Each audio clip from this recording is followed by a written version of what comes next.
Vážené dámy a páni, dnes sme boli svedkami nebezpečného útoku na nezávislosť súdnej moci.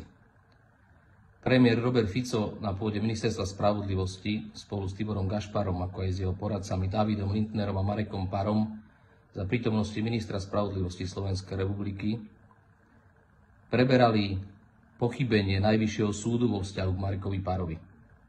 Áno, je potrebné jednoznačne potvrdiť, že Ústavný súd v tomto konkrétnom prípade konštatoval exces a porušenie práv Mareka Paru.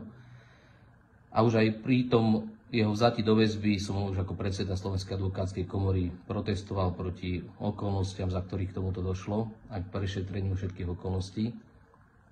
A Ústavný súd tu pochybil, že k porušeniu práv došlo.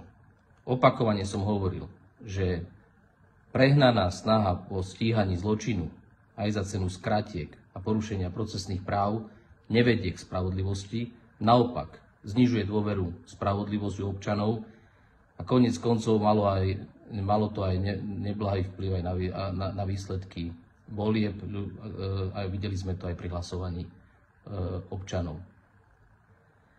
Ale toto všetko neospravedlňuje, aby predstaviteľ výkonnej moci takto bezprecedentne v žiari reflektorov mediálne zaútočil na nezávislosť súdnej moci, hovoril o organizovanej skupine a dožadoval sa disciplinárneho stíhania súdcov Najvyššieho súdu.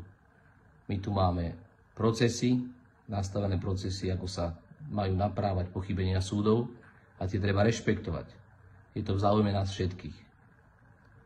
Pretože práve takáto politická prezentácia, takýto útok nielenže ohrozuje fungovanie právneho štátu, ale bude spochybňovať akýkoľvek výsledok aj nestranného a nezávislého preskúmania prípadného pochybenia konkrétneho sudcu disciplinárnym senátom, alebo dokonca prípadné iné konania orgánov činných v trestnom konaní.